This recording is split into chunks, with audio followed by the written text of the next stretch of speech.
नमस्कार मंडळी, पुन्हा एकदा आपल्या नवीन एका व्हिडिओमध्ये तुम्हा सगळ्यांचं खूप खूप मनापासून स्वागत करते। तर चला, आज मी तुम्हाला चपाती दाखवते। म्हणजे आज आपण चपातीपासून मस्त असा भन्नाट महागडा पदार्थ जो की मार्केटमध्ये भेटतो तोच आज आपण घरी बनवणार आहोत।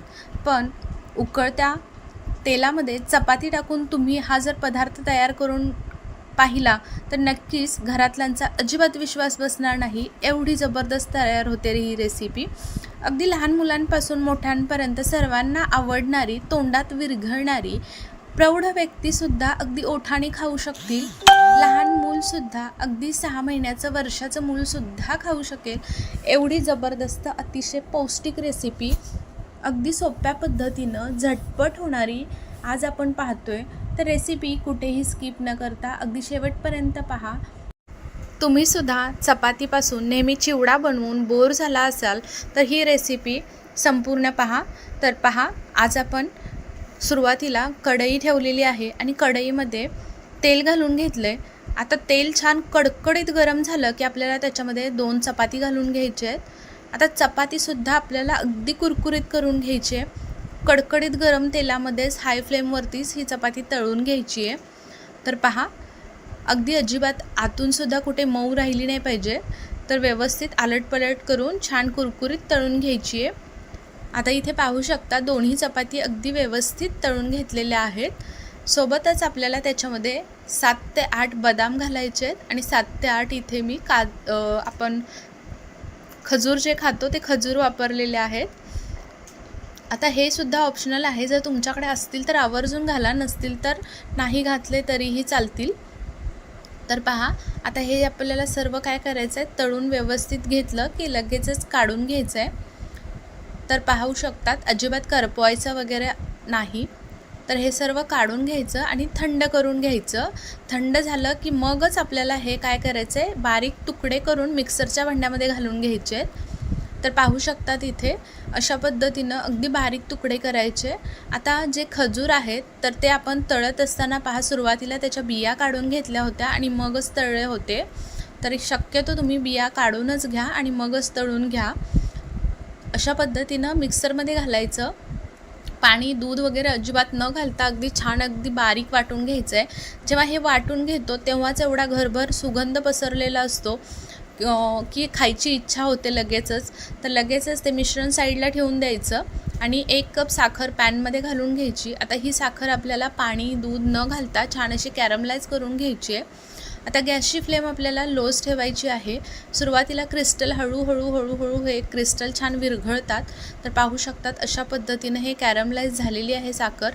आता पूर्ण शेवटपर्यंत आपल्याला गॅसची फ्लेम इथे लोच ठेवायची आहे आणि दूध घालून घ्यायचं आहे 1 कप। 1 कप दूध पुरेसा आहे याच्यासाठी। 1 कप दूध घालून घेतलं की लगेचच अशा पद्धतीने एकदम असा मस्त गोळा होतो क्रिस्टलचा आणि हा गोळासुद्धा पुन्हा विरघळला जातो। तर दुधामध्ये पुन्हा 10 मिनटं लागतात विरघळण्यासाठी। तर पूर्ण लो फ्लेमवरतीच आपल्याला हा गोळा पूर्ण विरघळवून घ्यायचा आहे। आता छान अगदी दुधामध्ये विरघळतो आहे तोपर्यंत एका ट्रेमध्ये आपल्याला बटर पेपर घालून घ्यायचं आहे आणि त्याच्यावरती तूप लावून घ्यायचं आहे। जर बटर पेपर नसेल तर तुम्ही इथे जे आपलं प्लेन कोरं पान असतं ते घेऊ शकता। मुलांच्या चित्रकलेच्या वहीचं वगैरे प्लेन पान असतं पहा, ते वापरलं तरीही चालेल। फक्त आपल्याला त्याच्यावरती शाई वगैरे असता कामा नये।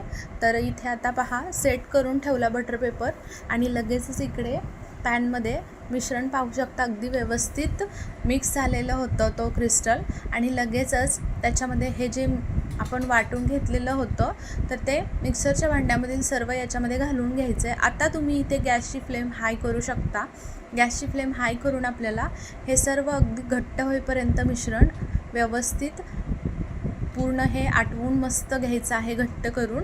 तर त्याच्यामध्ये फक्त आता मी अर्धा चम्मच इतकी वेलची पावडर घालून घेतली आणि एक 5 ते 7 मिनटानंतर हाय फ्लेम असल्यामुळे पाहू शकतात व्यवस्थित घट्ट झालेलं आहे मिश्रण। अशा पद्धतीनं गोळा तयार व्हायला हवा, पॅन सोडायला पाहिजे मिश्रण आणि छान अगदी ह्या पद्धतीनं सेट करून घ्यायचं आहे। तर पाहू शकतात अशा पद्धतीचा जर नॉनस्टिकचा पॅन असेल तर अतिशय व्यवस्थित हा गोळा तयार होतो। अजिबात पॅनला कुठेही मिश्रण चिटकत नाही आणि व्यवस्थित गोळा तयार झाल्यामुळे अगदी होणारा पदार्थसुद्धा अगदी छान होतो.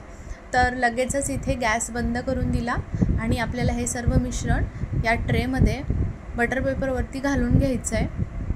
आता या स्पॅच्युलाच्या मदतीनेच आपल्याला हे मिश्रण सेट करून घ्यायचं आहे आणि गरम गरम असतानाच आपल्याला हे सेट करायचं आहे. तर पहा, अशा पद्धतीनं आपल्याला अगदी चौकोनी आकारामध्ये मी इथे सेट करून घेते.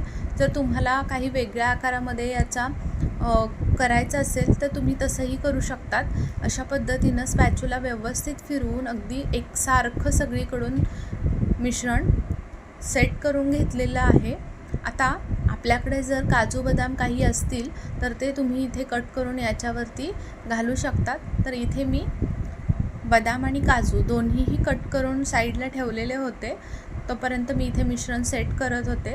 सुरुवातीलाच ही प्रोसेस करून घ्यायची. काजू बदाम असतील तर सेट आपलं व्यवस्थित कट करून ठेवून घ्यायचे, जेणेकरून अगदी व्यवस्थित मिश्रण सेट झालं की लगेचच गरम गरम आहे तेव्हाच आपल्याला त्याच्यावरती ते घालून घ्यायचं आहे.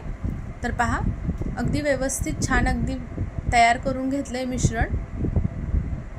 तोपर्यंत मला तुम्ही सांगा, आपल्या चॅनलला तुम्ही सबस्क्राईब केलं की नाही? केलं असेल तर ठीक आहे, नसेल केलं तर पटकन करून घ्या. आणि व्हिडिओ इथपर्यंत थोडं जरी आवडला असेल तर व्हिडिओला एक लाईक आणि एक सबस्क्राईब करायला अजिबात विसरू नका. तर पाहू शकतात इथे अशा पद्धतीनं आपण जे ड्रायफ्रूट कट करून उभे लांब घेतले होते मी ते घालून घेतले. दिसायलासुद्धा पहा किती छान दिसतं आहे ड्रायफ्रूट घातल्यानंतर. आता हे सुद्धा ऑप्शनलच आहे, पण असतील तर जरूर घाला. बऱ्याच वेळा आपण पाहुणे वगैरे येणार असतात आणि गोडाचं काहीतरी घरामध्ये नसतं, त्यावेळी हे झटपट होणारं तुम्ही बनवून ठेवू शकतात आणि खायलासुद्धा त्यांना कळणारसुद्धा नाही आहे चपातीपासून बनवलं. अगदी खव्या मव्याच्या चवीसारखं हे लागतं. लहान मुलांपासून मी सांगितलं सुरुवातीला सर्वजण खाऊ शकतात. तर पहा, सेट करून घ्यायचे. 1 तासासाठी आपल्याला रूम टेम्परेचरवरती सेट करून घ्यायचे. 1 तासामध्ये अतिशय व्यवस्थित सेट होते. तर अगदी जवळूनसुद्धा दाखवते, पाहू शकता.